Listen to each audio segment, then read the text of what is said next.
কেমনে গেলা ফাঁকি দিয়া মাগো মায়া কা ফেলে দিবানিসি তো সে রাগুন হৃদয়ে জলে কেমনে গেলা ফাঁকি দিয়া মাগো মায়া কা ফেলে দিবানিসি তো সে রাগুন হৃদয়ে জলে হাইরে কান্দা কান্দা হইছে রে নদী মা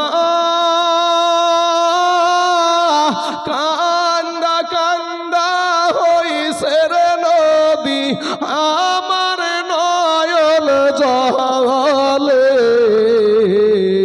দিবানিসি তু সে রাগুন হৃদয়ে জলে কেমনে গেলা ফাঁকি দিয়া মাগো মায়া কা ফেলে দিবানিসি তু সে রাগুন হৃদয়ে জলে হায়রে কান্দা কান্দা হইছে রে নদী মা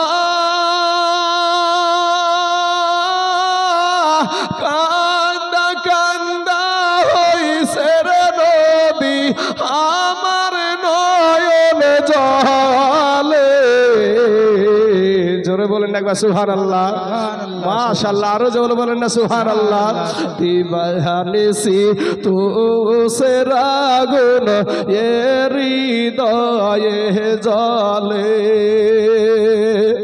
আদর করে নাইনি গো কেউ আমায় কোলে তুলে আদর করে নাইনি গো কেউ আমায় কোলে তুলে কিছুদিন দৌড় করিয়া আবার যাই যে ফেলে আমায় কে দিবে আর সান্ত্বনা গো মা আমায় কে দিবে আর সান্ত্বনা গো একটু আদর করে জোরে বলেন সুবহানাল্লাহ রে দিবানিসি তু সে রাগুন হৃদয়ে জলে কেমনে গেলা ফাঁকি দিয়া মাগো মায়া কা ফেলে দিবানিসি তু সে রাগুন হৃদয়ে জলে হায়রে কান্দা কান্দা হইছে রে নদী মা কান্দা কান্দা হইছে রে নদী আমার নয়ন জলে দিবানিসি তু সে রাগুন হৃদয়ে জলে আমি সব বেদনা ভুইলা গো যাইতাম মায়ের আদর পেলে যুবক যুবক ভাইরা যাদের মা নাই এই ব্যক্তিগুলাকে ভাই জিজ্ঞাসা করবা যে চাচা গো মা তো আপনার হারিয়ে গেছে আপনার মা কেমন ছিল ওই মানুষটা চোখের পানি ধরে রাখতে পারবে না মায়ের বায়ান করতে গিয়ে নিজেও কেঁদে ফেলবে কথা ঠিক না ঠিক হ্যাঁ বাবা ও যুবকেরা ভাই তোর পা দুখানা আগায় আদে যুবক তোদের পায়ে হাত দিয়ে বলি ভাই মাকে কষ্ট দিস না আমি যতই বড় বক্তা হই না কেন বাপ আজ আপনাদের আমি সন্তানের মতো গোটা পশ্চিম বাংলাতে আল্লাহর রহমতে আল্লাহ আমাকে নিয়েছে বাবা প্রত্যেকটা জেলাতে চলছি বাবা তবে আমার ভাই শোনা মায়ের মতো কেউ তোমার দরদি না ভাইরে তোর মাকে কষ্ট দিন আমি যতই বড় বক্তা হই আর যতই বড় হাফেজ হই আর মৌলবি হই যত বড় মুফতি হোক না কেন মুফতি হোক মুহাদ্দিস হোক মুহাক্কিক হোক মুজতাহিদ হোক বাবাজি মক্কা মদিনার ইমাম হইয়াও আল্লাহর জান্নাতে যাওয়া হবে না। মায়ের মনে যদি কেউ কষ্ট দেয়, যুবক রে, আমার ভাইয়েরা, সোনা মানিকেরা, মা জননীকে কষ্ট দিও না ভাই, মায়ের খিজমত করো। সুবহানাল্লাহ। কবি কি বলছে দেখেন, আমি সব বেদনা ভুইলা গো যাইতাম মায়ের আদর পেলে, সব বেদনা ভুইলা গো যাইতাম এ মায়ের আদর পেলে, কিছুদিন দৌড় করিয়া এ আবার যাই যে ফেলে, আমায় কে দিবে আর সান্ত্বনা গো মা, কে দিবে আর সান্ত্বনা গো, একটু আদর করে দিবানিসি তুষের আগুন হৃদয়ে জ্বলে, মা জননী আছে গোজার এই ধরনীর তরে, মা জননী আছে গোজার এই ধরনীর তরে, সেই মাকে তো করিও যতন অতি আদর করে, মা জননী আছে গোজার এই ধরনীর তরে, সেই মাকে রাখিও তোমরা অতি আদর করে, তোমরা ভুইল না গো মা জননী, মা তোমরা ভুইল না গো মা জননী, রাইখো যতন করে, জোরে সুবহানাল্লাহ। এ দিবানিসি তুষের আগুন হৃদয়ে জ্বলে, কেমনে গেলা ফাঁকি দিয়া মাগো আমায় একা ফেলে, দিবানিসি তুষের আগুন হৃদয়ে জ্বলে। আল্লাহুম্মা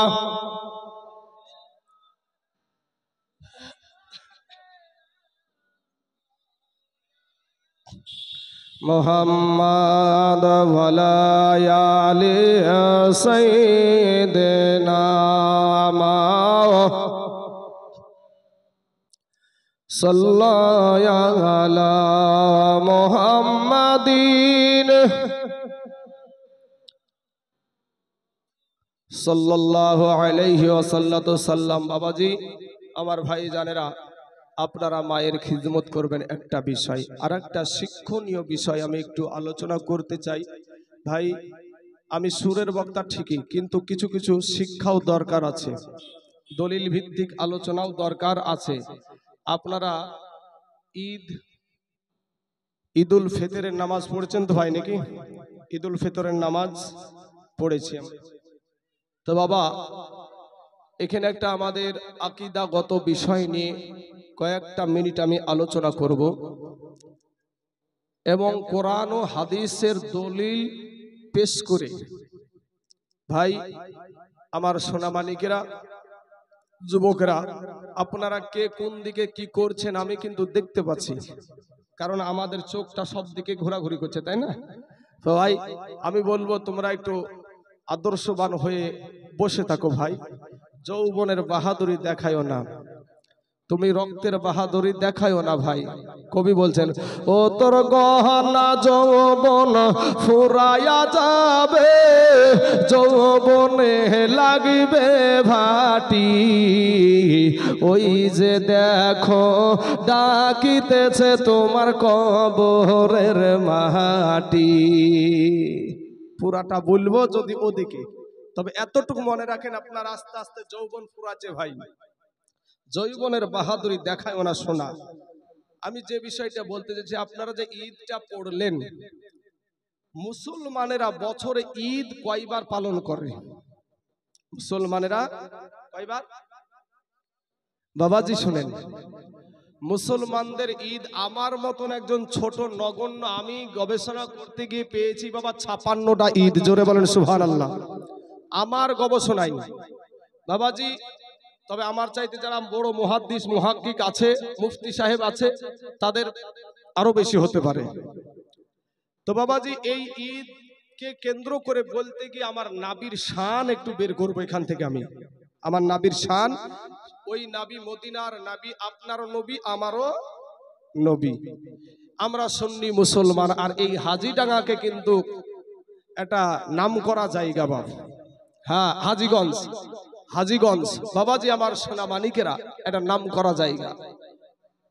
আমরা ঈদ পালন করে থাকি আমরা 56টা। কোন কোন ঈদ? আল্লাহর নবীর যে জবান থেকে যে কথাগুলা বেরিয়েছে সেগুলা হাদিস নাকি ভাই? হাদিস। সিয়াসিত্তার কিতাবে, সিয়াসিত্তার কিতাব, এই কিতাবে একটা হাদিস এসেছে, আন ইবনে আব্বাস রাদিয়াল্লাহু তাআলা আনহু قال قال رسول الله صلى الله عليه وسلم ان هذا يوم عيد جعله الله للمسلمين। হযরত ইবনে আব্বাস রাদিয়াল্লাহু তাআলা আনহু বর্ণনা করছেন যে দয়ার নবীজি বলেছেন, ইন্না হাযা ইয়াউমা ঈদিন জাআলাহুল্লাহু লিল মুসলিমিন, নিশ্চয় আল্লাহ পাক শুক্রবারের দিন, জুমার দিনকে মুসলমানদের জন্য ঈদ হিসাবে নির্ধারণ করেছে। জোরে বলেন একবার সুবহানাল্লাহ। বাবাজি, তাহলে শুক্রবারটা মুসলমানদের জন্য ঈদ হিসাবে নির্ধারণ করেছে কে? আল্লাহ। কে করেছে? আল্লাহ। আরেকটা হাদিস, عن أبي هريرة رضي الله تعالى عنه قال سمعت رسول الله صلى الله عليه وسلم إن يوم الجمعة يوم عيد। বিখ্যাত সাহাবী হযরতে আবু হুরায়রা রাদিয়াল্লাহু তাআলা আনহু বর্ণনা করছেন যে আমি শুনেছি নবীজি বলেছেন, ইন্না ইয়াউমাল জুমআতি ইয়াউমু ঈদ, নিশ্চয় জুমার দিন হলো ঈদের দিন। জোরে বলেন সুবহানাল্লাহ। তাহলে বাবাজি, আমাদের সমাজে ওয়াহাবি মোল্লারা মানুষদেরকে বোঝায় যে মুসলমানদের দুইটা ঈদ, একটা হলো কুরবানির ঈদ আর একটা হলো রোজার ঈদ, এই বলে বোঝায়। কিন্তু বাবাজি সহিহ হাদিস মোতাবিক আপনার শুক্রবারের দিনটাও হলো আপনার জন্য ঈদের দিন। এমনকি গরিব মানুষদের জন্য, যারা হজে যাওয়ার সমর্থন নাই, তাদের জন্য হজের দিন। জোরে বলেন সুবহানাল্লাহ। বাবাজি আমার ভাই জানেরা, এরপরে তাহলে আমরা বছরে কয়টা শুক্রবার নামাজ পড়ি? 52টা। ইংরেজিতে যদি হিসাব করেন তাহলে 52টা হবে। তাহলে 52 দিন হলো ঈদের দিন। পেয়েছেন তো? এক বছরে 52 দিন শুক্রবার পড়ে, তাহলে 52 দিনই হলো ভাই ঈদের দিন। ঈদুল ফিতর, ঈদুল আযহা, তাহলে কটা হলো? 54টা। আমি বলেছি 56টা। আরেকটা সহিহ বুখারীতে একটা হাদিস এসেছে, আন আম্মার ইবনে আবি আম্মার ক্বালা ক্বারা ইবনে আব্বাস আল ইয়াউমা আকমালতু লাকুম দীনাকুম ওয়া আতমামতু আলাইকুম নি'মাতি ওয়া রাদিতু লাকুমুল ইসলাম দীনা ওয়া ইনদাহু ইয়াহুদিয়ুন ফাকালা লাউ উনজিলাত হাযিহি লাত্তাখাযনা ইয়াউমা ঈদা ক্বালা ইবনে আব্বাস ফা ইন্নাহা নাযারাত ফি ইয়াউমি ঈদাইনি ফি ইয়াউমি জুমআতি ওয়া ইয়াউমি আরাফা। জোরে বলেন সুবহানাল্লাহ। হযরত আম্মার ইবনে আবি আম্মার রাহমাতুল্লাহ আলাইহি বলছেন যে হযরত আব্বাস রাদিয়াল্লাহু তাআলা আনহু যখন একটা আয়াত তেলাওয়াত করলেন, কোরআনের আয়াত, আল ইয়াউমা আকমালতু লাকুম দীনাকুম ওয়া আতমামতু আলাইকুম, এই আয়াতটা তেলাওয়াত করলেন। ওয়া ইনদাহু ইয়াহুদিয়ুন, ওখানে এক ইহুদি উপস্থিত আছে। তো ইহুদি বলছে, ওগো আব্বাস, এই আয়াত যদি আমরা ইহুদির উপরে যদি নাজিল হতো, তো যেদিন আয়াতটা নাজিল হয়েছিল সেই দিনটাই আমরা কি করতাম? ওই দিনটাকে, যেদিন আয়াতটা নাজিল হয়েছিল ওই দিনটাকে আমরা ঈদ হিসাবে পালন করতাম। তখন বাবাজি ক্বাল আব্বাস বলছে, থামো, এই আয়াত যেদিন নাজিল হয়েছিল ফাইন্নাহা নাযালাত ফি ইয়াউমি ঈদাইনি ফি ইয়াউমি জুমআতি ওয়া ইয়াউমি আরাফা, যেদিন এই আয়াত নাজিল হয়েছিল সেদিন মুসলমানদের দুইটা ঈদের দিন ছিল। জোরে বলেন সুবহানাল্লাহ। একটা ছিল ফি ইয়াউমি জুমআতি ওয়া ইয়াউমি আরাফা, একটা ছিল জুমার দিন আর একটা ছিল আরাফার দিন। হজে যে আরাফার দিনে যাই না, আরাফার ময়দানে যাই না, সেই দিনটাকেও সহিহ বুখারীতে বলা হয়েছে ঈদের দিন। তাহলে বাবাজি আরেকটা দিন পাওয়া গেল, আরাফার দিনটাও হলো ঈদের দিন। তাহলে আমাদের 55টা হয়ে গেল, আর একটা ঈদ আছে 56 পুজতে। এই ঈদটা এবার আপনাদেরকে বলি বাবাজি, সোনা মানিকের আমার ভাই জানেরা, আমার নূর নবী, আমার দয়ার নবী যেদিন আগমন করেছিলেন, ঈদে মিলাদুন নবী, ঈদে মিলাদুন নবী। মুসলমান আমার বাবাজি ভাইয়েরা, আমার নবীজির মিলাদ সম্পর্কিত আলোচনা নিয়ে আমি আপনাদের কাছে আজকে বয়ান করব। বাবাজি আমার সোনা মানিকের আমার ভাই জানেরা, তো এই ঈদে মিলাদুন নবী এটা আমরা কোথায় পেলাম? কোরআনই আছে বাবা। আল্লাহ বলছেন, হে হাবিব আপনি বলুন, আমার তরফ থেকে ফদল পাওয়ার পরে, কোরআন পাওয়ার পরে, রহমত পাওয়ার পরে আমার বান্দারা যেন খুশি করে, ঈদ করে। জোরে বলেন সুবহানাল্লাহ। বাবা এই যুবকেরা ভাই, আপনার নবীকে আপনারা পেয়ে খুশি না বেজার? খুশি। আচ্ছা, এই খুশির আরবি হলো ঈদ। খুশির আরবি হলো ঈদ। এবার এই ঈদ করার কথা, এই খুশি করার কথা আমার আল্লাহ বলেছে যে রহমত পাওয়ার পরে তোমরা খুশি করো। তো আমার নবীজি রহমত কি রহমত না? কোরআনকে জিজ্ঞেস করেন, কোরআনে বলে দেবে, ওয়ামা আরসালনাকা ইল্লা রাহমাতাল লিল আলামিন। আমার আল্লাহ সমগ্র জাহানের জন্য আপনার নবীকে রহমত স্বরূপ পাঠায় আছে। জোরে বলেন সুবহানাল্লাহ। আরে রহমতেরই দয়াল নবী এলো রে ধরায়, রহমতেরই দয়াল নবী এলো রে ধরায়। ও তার নাম শুনিলে চমকে উঠি, ভাইরে দিল বেকারার হয়ে যায়। এ গায়েব খবর দেনেওয়ালা এলো রে মক্কায়। জোরে বলেন সুবহানাল্লাহ। এ গায়েব খবর দেনেওয়ালা এলো রে মক্কায়। হযরত আলীর আসরের নামাজ কাজা হইল ভাইরে ভাই। আরে কি সারায় মদিনাওয়ালা আসমানে সূর্য ওঠায়। ওরে মাটির দেশে থাইকা নাবি, আমার মাটির দেশে থাইকা নাবি, ভাইরে আসমানেতে হাত বাড়াই। জোরে বলে সুবহানাল্লাহ। এ গায়েব খবর দেনেওয়ালা এলো রে মক্কায়। গায়েব খবর দেনেওয়ালা এলো রে মক্কায়। ওরে কাল সাপে দংশন করিল হযরত আবু বকরের পায়। আর বিষে অঙ্গ ছেয়ে গেল বিষেরই ক্রিয়ায়। নবীর থুথু মুবারক লাগা মাত্র, নবীর থুথু মুবারক লাগা মাত্র বিষ পানি হয়ে যায়। জোরে বলে সুবহানাল্লাহ। ভাই নবীজি যে ওই যে হিজরতের টাইমে যে গুহার ভিতরে যে আবু বকরকে সাপে কেটেছিল, তো ওই সাপের বিষ কোন হসপিটালে গিয়েছিল? কোন রোজা গিয়েছিল? বাপ আমার নবীজির থুথু মুবারক দ্বারা বিষ পানি হয়ে গিয়েছিল। জোরে বলেন সুবহানাল্লাহ। ভাই যারা বলেন নবী আমাদের মতো মানুষ, তাদের থুথু এখন যদি একটা সাপ এসে দেয় কাউকে, খড়ি সাপে, তা আমাদের থুথু দিলে ভালো হয়ে যাবে নাকি ভাই? আরো বাড়বে। আর নাহলে আমাদের দেশে যদি পাওয়া যায় নিমের ডাল হাতে লাই, আছে না রুঝা, নিমের ডাল হাতে নিয়ে বলতে শুরু করবে, এই নাম নাম ওই নাম জারুয়া বিশিরে নাম হাসিতে খেলিতে আজি কারো ঝা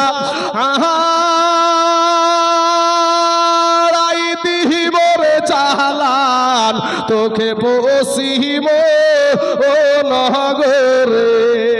এরকম আছে না? আছে না? ওরে চান্দিতে নাহায়াছো বিসরে কোন খন্ডে ঝাড়িব, আর নিমের ডালে ঝাড়িয়া বিষ তোকে পাতালে নামাবো। ও বিষ ঝাড়িল ওয়াহাবার সহারো এনার্জি। আছে না বাবজি? আমি আবার এগুলা কি করে জানি না, আমার দাদু ছিল ওই মাল, আমার দাদু ছিল বাবু ভাই। আর সুবহানাল্লাহ, খুব মজা করে শুনতাম তখন ছোট অবস্থায়, খুব মজা করে শুনতাম। তো যাই হোক, আমাদের এই থুথু দ্বারা বিষ আরো বাড়বে ভাই। আমাদের থুতুতে জীবাণু আছে, আর নবীজির থুতুতে ওষুধ আছে। জোরে বলেন সুবহানাল্লাহ। তাই কবি বলছেন, হযরত আলীর কাল সাপে দংশন করিল হযরত আবু বকরেরই পায়ে, আর বিষে অঙ্গ ছেয়ে গেল বিষেরই ক্রিয়ায়। নবীর থুতু মুবারক লাগা মাত্র বিষ পানি হয়ে যায়। এ গায়েব খবর দেনেওয়ালা এলো রে মক্কায়, গায়েব খবর দেনেওয়ালা এলো রে মক্কায়। আসসালাতু আসসালামু আলাইকা ইয়া হাবিবে খোদা, তোমার দিদার হইতে নবী এই পাগলগুলাকে কইরো না জুদা। নবী আমরা তোমার পাপী উম্মত, আজ মজে আছি প্রেম সুধাই। এ গায়েব খবর দেনেওয়ালা এলো রে মক্কায়, গায়েব খবর দেনেওয়ালা এলো রে মক্কায়। বাবাজি কেমন করে আমার নবী আসলো, কেমন করে বাবা হারালো, আমি সংক্ষিপ্ত সময় একটু বলার চেষ্টা করব। কমিটির মানুষ বলেছে যেটা ধরবেন সেটার উপরেই দাঁড়িয়ে থাকবেন। অতএব বাবা, আমার নূর নবীজির আব্বা জানের নাম ছিল আব্দুল্লাহ, নাকি আব্দুল্লাহ। তার দাদার নাম ছিল আব্দুল মুতাল্লিব, আব্দুল মুতাল্লিব। এই আব্দুল মুতাল্লিব, দিলখানা একটু নরম করে দিবেন বাবা, যে দুঃখের জীবনী আমি ধরেছি বাপ, একটু দিলখানা নরম করে দিবেন। আপনার নবীর মহব্বতে যদি আজকে এক ফোঁটা চোখের পানি ছেড়ে দিতে পারেন, এই পানিটা কাল কিয়ামতের মাঠে নাজাতের কান্ডারি হয়ে যাবে বাপ। জোরে বলেন না একবার সুবহানাল্লাহ। বাবাজি আমার সোনা মানিকেরা, আব্দুল মুতাল্লিব একদিন বাবা বৈঠকখানাতে বসে আছেন, মনটা বড় ভার। মক্কার যুবক ছেলেরা, আমি আমার বারবার করে বলছি, যে সমস্ত যুবকেরা উঠাউঠি করছেন ভাই, যারা উঠবো উঠবো করছেন, জোর করে তো আমরা বসে রাখতে পারবো না। কাউকে আল্লাহর ফারিস্তারা এসে দু থাপ্পড় লাগিয়েও দিবে না, তুই এখান থেকে উঠলি কেন? বা কোনো পাবলিক যদি বলতে বলে যে আমি উঠো, তোর বাপের কি? আমি উঠেছি আমার মর্জি, তোর বাপের কি? ভাই তোমার কবরে তুমি যাবা, আমার কবরে আমরা যাব। কমিটি সভার একটা দোয়ার মাহফিল করেছে। এই যে বাগান, এই বাগানে বাবা যারা উঠে চলে যাচ্ছে কপাল পোড়া ভাই, যারা আল্লাহর তালাশ করে ভাই, ডানে তাকায় তবুও আল্লাহর তালাশ করে, বামে তাকায় তবুও আল্লাহর তালাশ করে, সামনে তাকায় তবুও আল্লাহর তালাশ করে। দিলখানা নরম আগমন করিয়া হে নূরের নবী,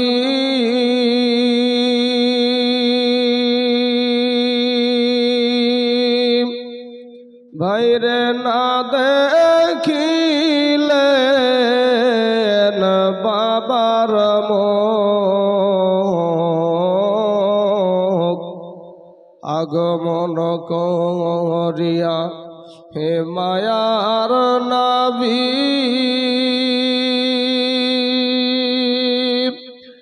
না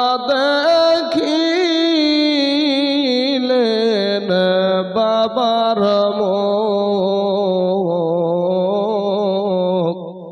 6 বছরের কালে নবী, 6 বছরের কালে নবী হারাইলেন মায়ের মুখ। আল্লাহুম্মা সাল্লি আলা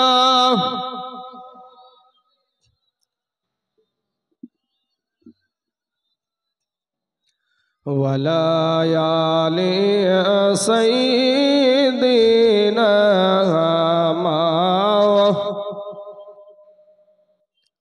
সাল্লাল্লাহু আলা মুহাম্মাদিন।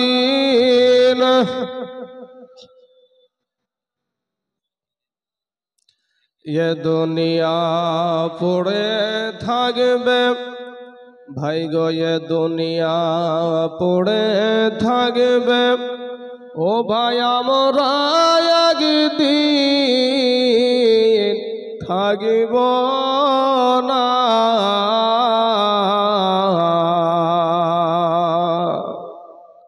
এ দুনিয়া পড়ে থাকবে, আব্বা গো আমরা একদিন থাকিব না।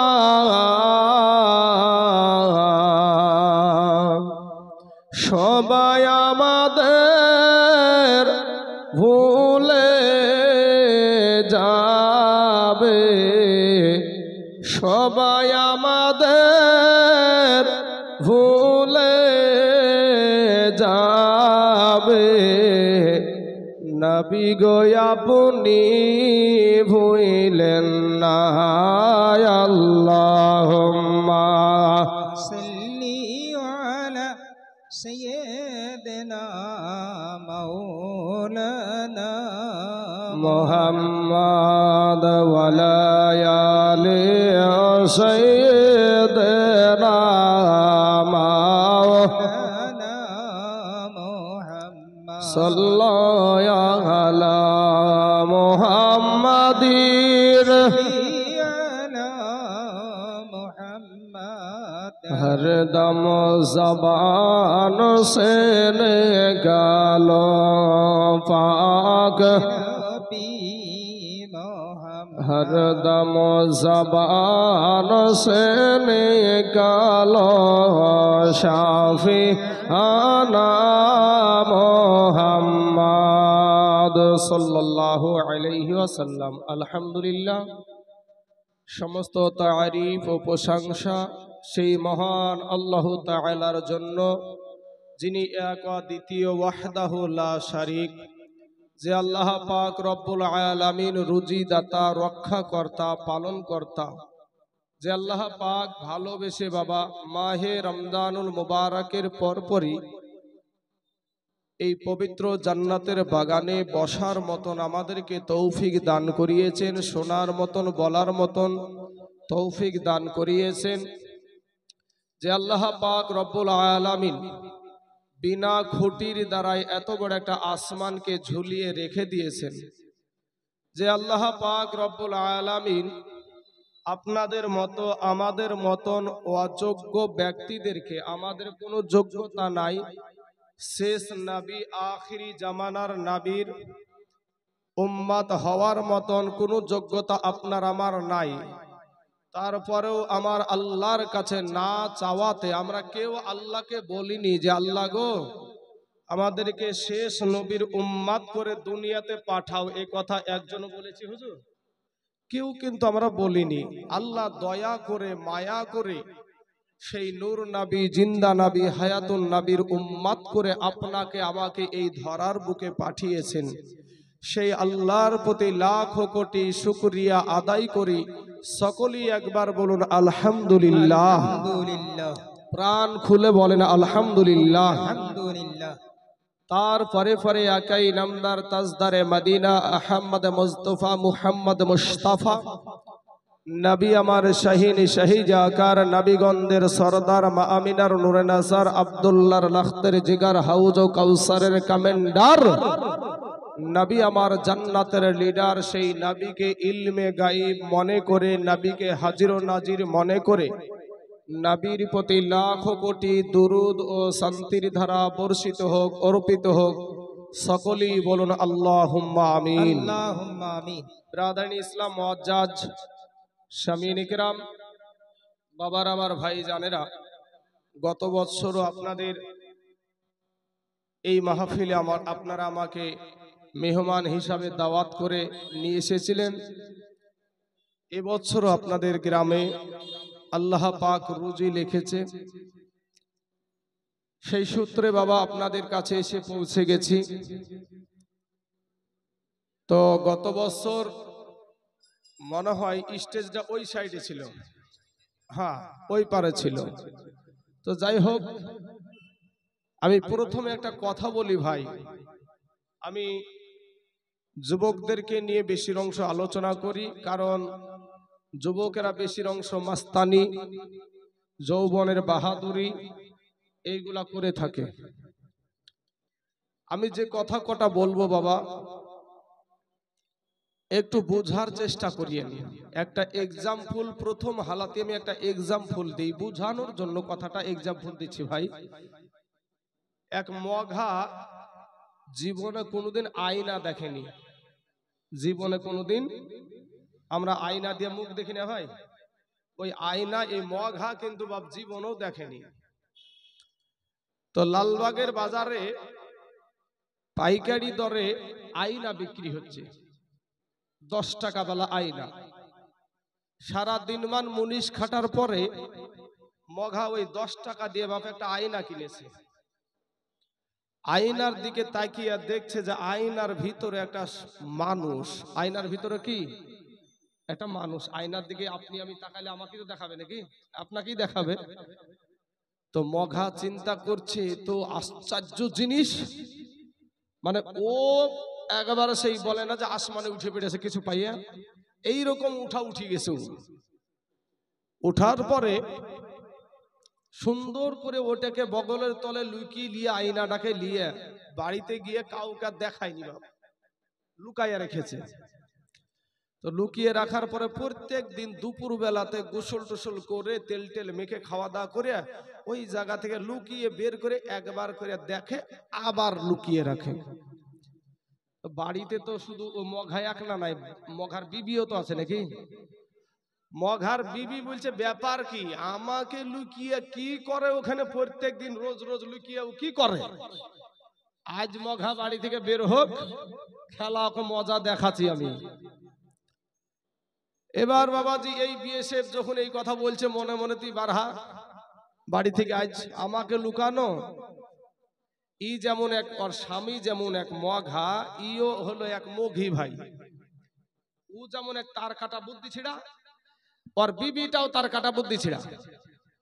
স্বামী যখন বাড়ির বাইরে চলে গেছে, এবার ওই মহিলাটা, ওই বিবিটা যাইয়া ওই বাবা লুকানো জায়গা থেকে আয়নাটা বের করে আয়নার দিকে তাকিয়ে দেখছে যে আয়নার ভিতরে একটা সুন্দরী মহিলা। আয়নার ভিতরে কি সুন্দরী একটা মহিলা, যেমন মহিলা দেখেছে রে ভাই, আর মেয়ে ছেলেরা কেমন হিংসিটে হয় বুঝতে পারছেন। একবার বলছে আমার মতন সুন্দরীকে রেখে এই বয়সে আবার 40-এর কুঠা পার হয়ে গেল, কবে জানি বিটির জামা এসে বাপ বুলিয়া ডাকবে, আর এই বয়সে আমার মতন সুন্দরীকে রেখে আবারও প্রেম করতে শুরু করেছে। মেজাজ গরম করে ভাই একেবারে আসমানে এক পা আর পাতায় জমিনে এক পা, একটা কথা আছে দেখেন বাঙালি লোকে বলে, এইরকম করতে করতে শাশুড়ি মায়ের কাছে যে হাজির। বৃদ্ধা মহিলা, বুড়ি মহিলা, ওকে যে বলছে মা দেখেন তো আপনার বেটার কুকর্মগুলা। কেন রে মা, কি হয়েছে? বলে আপনার বেটা 40-এর কুঠা পার হয়ে গেল, কবে জানি বিটির জামা এসে বাপ বুলে ডাকবে, আমার তো আর বিটি মাটির বিয়ে দিতে পারবো না। কেন রে মা, কি হয়েছে? বলে আপনার বেটা এই বয়সে আমার মতন সুন্দরীকে রেখে আবার প্রেম করছে। মাই একটা ধমক দেবে যে ধর, আমার বেটার মতন বেটা গোটা গ্রামে নাই, আর সেই বেটাকে তুমি এরকম তহমত দিচ্ছ। তখন মা জননীর বুড়ি মহিলার হয়েছে তাগড়া জুয়ান, হাত খানকে ধরেছে খপ করিয়া, ধরিয়া একেবারে হড়মড়কে টানতে টানতে লিয়ে চলেন, আপনাকে সচক্ষে প্রমাণ দেখাচ্ছে, চলেন আপনার বেটা যে কতখানি ভালো, চলেন আপনাকে প্রমাণ দেখাচ্ছি। এবার বাবা মাও বাপ তার কাটা বুদ্ধি ছিড়া, মাও তার কাটা বুদ্ধি ছিড়া। এবার ওই বাপ আয়নাটা বের করে দিয়েছে। এবং বুড়ি মহিলা আয়নার দিকে তাকিয়ে দেখছে যে আয়নার ভিতরে একটা বুড়ি মহিলা, আয়নার ভিতরে একটা বুড়ি মহিলা। এই বুড়ি মহিলা দেখে যা হলো হলো, এই শুরু করেছে কান্না। হাই রে বেটা তুই কি করলি, ও বেটা তুই কি করলি, বেটা তুই আর পালিনে তুই কি করলি। কেউ কান্না চুপাতে পারে না। কেউ যখন কান্না চুপাতে না পারলো, বেটার কাছে খবর গেল, বেটা আসলো, বলে মা তুমি কাঁদো কেন? মাকে বলছে বেটাতে, মা তুমি কাঁদছো কেন? তখন মায়ে বলছে বেটা রে, ওরে বেটা ইসলাম ধর্মে 4টা বিহা করা যায় যাচ্ছে রে বেটা, তুই আর পালি না এই বুড়ি কি পালি? বুড়িটা কে গো ভাই? আর মা। বলেন তো এটা আমাদের বুঝার দোষ না আইনার দোষ? বুঝার দোষ। এই বুঝা বুঝিয়েন না, এই বুঝা বুঝিয়েন না বাবা। দিলটা নরম করে দিয়ে একটু আল্লাহর গোলাম হয়ে এখানে বসে থাকেন ভাই। শোনা আমার আব্বা জানেন, আমার পর্দার আড়ালের মা খালারা গো, যুবক ভাইরা যারা রাস্তায় চলাফেরা করছো তাদেরকে বলবো ভাই, তোমার চাইতে বড় মস্তান ছিল ফেরাউন, তোমার চাইতে বড় মস্তান ছিল নমরুদ, তোমার চাইতে টাকাওয়ালা ব্যক্তি ছিল সাদ্দাদ, কারুন। আল্লাহ জুতা পিটা করে দুনিয়া থেকে বিদায় করেছে বাপ। তাই আমার যুবক ভাইদেরকে বলবো ভাই, রক্তের বাহাদুরি দেখায়ও না শোনা, কবে জানি কবরে চলে যেতে হবে। ভাই আপনাদেরকে আমি প্রশ্ন করছি, একটা উত্তর দিবেন, কঠিন প্রশ্ন না। এই যে ছেলেটা দেখতে পাচ্ছেন, বাচ্চাটাই দেখেন, দেখেন এই বাচ্চাটা দেখতে পাচ্ছেন তো, এই বাচ্চার এই বয়সের ছেলে আপনাদের গরুস্থানে আছে না নাই? বলেন না ভাই, আছে? আমাদের মতন যুবক, আপনাদের মতন যুবক তরুণ ছেলে আপনাদের গরুস্থানে আছে না নাই? আমার এরকম বাপজি, এই সাদা দাড়িওয়ালা এরকম বাপের বয়সের মানুষ আপনাদের গরুস্থানে আছে না নাই গো? আছে। আসার সিরিয়াল আছে ভাই, যাওয়ার কোনো সিরিয়াল নাই। আসার সিরিয়াল আছে, যাওয়ার কোনো সিরিয়াল নাই। যুবক ভাইয়েরা ফিরে এসো, তওবা করে আল্লাহর কাছে ক্ষমা চাও, আল্লাহর কাছে ক্ষমা চাও, নামাজ পড়ো, মা বাবার খিদমত করো, মা বাবার খিদমত করো। এরে ভাই, আল্লাহর জান্নাত তোমার মায়ের পায়ের তলে, জোরে বলেন না সুবহানাল্লাহ। আল্লাহর জান্নাত তোমার মায়ের পায়ের তলে। যারা মা হারিয়ে দিয়েছে তারা কেমন করে খিদমত করবেন? যাদের মা আছে ভাই, রাত্রি বেলায় যাও, মায়ের পা দুখানা ধরো, মা আমি বড় ভুল করেছি। কত সন্তান আছেন এখানে যে মায়ের সাথে কথা বলেন না? কত সন্তান আমাদের সমাজে আছে যে মাকে মা বলে ডাকে না? এরকম আছে না নাই গো? হ্যাঁ, বাপ কি খাওয়া দাওয়া করলো সেটা দেখে না, মা কি খাওয়া দাওয়া করলো সেটা দেখে না, শ্বশুর শাশুড়ির জন্য ব্যস্ত হয়ে পড়ে। এরকম ফ্যামিলি আছে না নাই বাপ? আছে। ভাই আপনাদেরকে একটা এক্সাম্পল দিই ভাই, একটা আপেল কিনেন, একটা আপেল কিনে আপনি শ্বশুর বাড়িতে যাবেন, একটা আপেল কিনে শ্বশুর বাড়িতে যে সালাজ ভাজ বলেন, বুঝেন তো সালাজ ভাজ মানে? বড় সমন্দির বিবিকে বলা হয় সালাজ ভাজ, আমাদের সাইডে তো বলে। তো এই সালাজ ভাইজের হাতে যেমন আপেলটা দিবেন, তো এটাকে আমরা কোহিনে বলি, আপনারা কি বলেন? কোহিনের এমন গুতা মারবে যে তুই কাজ পাসনি, একটা আপেল নিয়ে বাড়িতে বেড়াতে এসেছিস। কি ভাই বলবে না? বলবে না? খুশি হবে নাকি? একটা আপেল দেখে খুশি হবে? একটা আপেল দেখে খুশি হবে না। যদি শাশুড়ি মাকে যে বলেন, মা আপনার বৌমা দেখেন তো আমাকে বদমাইশি করছে, বলে তোমারও যে কাণ্ড জ্ঞান নাই, তুমি কি লিয়ে আসবা না তো কিছুই আনবা না, একটা আপেল নিয়ে কি বলি উঠে এসেছো? শাশুড়ি মায়ের কথা। কিন্তু ওই একটা আপেল আপনি কিনেন, এই যুবকেরা, ওই একটা আপেল তুমি কিনো ভাই, কিনে তোমার মায়ের কাছে যাও, মাকে বলো, মা ও মা, মা করুণ সুরে উত্তর দিয়ে দিবে, কি হলো বেটা? মাগো আমার পকেটে পয়সা নাই, একটা আপেল কেনার পয়সা ছিল, নিয়ে এসেছি মা, এটা তুমি খাও, খেয়ে খুশি হও। বলেন তো যুবক ভাইয়েরা, মা খুশি হবে না বেজার হবে? আহা, সেই মাকে কারা হারিয়ে দিয়েছেন? কবি বলছেন,